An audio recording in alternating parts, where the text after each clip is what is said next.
Video ini gue buat khusus buat lo, saudara-saudara gue, yang lagi ngedrop semangatnya. Lo yang lagi di titik rendah dalam hidup, karena sedang mengalami kegagalan. Mungkin gagal menjalankan tugas dari kantor. Gagal mencapai target bisnis. Ngerasa gagal membahagiakan orang yang penting dalam hidup lo. Atau gagal melakukan hal-hal positif yang udah jadi resolusi lo. 3 hal ini bisa bikin lo lebih kuat. Dan siap untuk bangkit berjuang lagi. 1. Tanamkan mindset, gagal itu bagus. Dari kecil, ada satu mindset yang salah banget yang diajarkan di sekolah. Kita dihukum tiap kali gagal.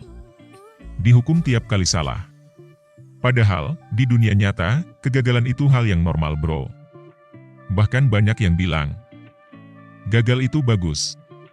Makin banyak lo gagal, makin banyak kesempatan lo belajar. Makin sering lo gagal, lo akan makin kuat. Kalau sekarang lo ngerasa ngedrop karena gagal, wajar bro. Itu hal yang normal. Lihat kegagalan lo sebagai suatu hal yang menguatkan.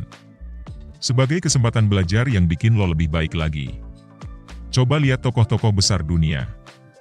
Mereka semua pernah mengalami kegagalan. Steve Jobs pernah gagal dan dipecat dari Apple, perusahaan yang dia bangun sendiri.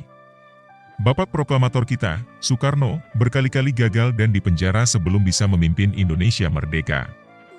Gak usah takut bro. Gue yakin, kegagalan lo ada maknanya. Kegagalan lo adalah sesuatu yang dipersiapkan alam semesta buat meraih kesuksesan besar. Kesuksesan yang mungkin gak pernah lo bayangkan. 2. Fokus ke saat ini. Lakuin aktivitas-aktivitas yang bisa bikin lo fokus ke saat ini. Rasa ngedrop muncul karena lo kecewa sama masa lalu or takut menghadapi masa depan. Coba fokus. Beresin dulu satu-satu, apa yang bisa lo beresin sekarang. Mulai dari hal-hal yang paling kecil. Bikin checklist hal-hal yang bisa lo kerjain. Tiap beres satu hal, lo centang. Tanpa terasa, pasti nanti semua akan tercentang. Saat hal ini tercapai, lo akan ngerasa lebih kuat. Lo akan siap tempur lagi dan menaklukkan kegagalan di masa lalu. 3. Zoom out bro.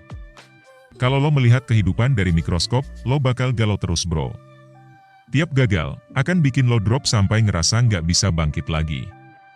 Lihat dunia dari skala yang lebih besar. Tonton film dokumenter tentang alam. Sadari, kalau alam semesta itu gede banget. Ada miliaran orang di dunia ini. Dan semua orang punya masalah yang berat. Bahkan jauh lebih banyak daripada masalah lo. Bisa dibilang, lo cukup beruntung. Masih bisa duduk nyaman sambil lihat video ini. Bayangin, ada orang-orang yang harus berjuang di tengah peperangan. Ada yang kelaparan kehausan, gak punya apapun. Saat lo bisa melihat kehidupan secara zoom out, lo akan yakin kalau kegagalan adalah rencana dari alam semesta. Rencana besar alam semesta untuk bikin lo jadi cowok yang jauh lebih kuat dari sekarang. Semangat bro!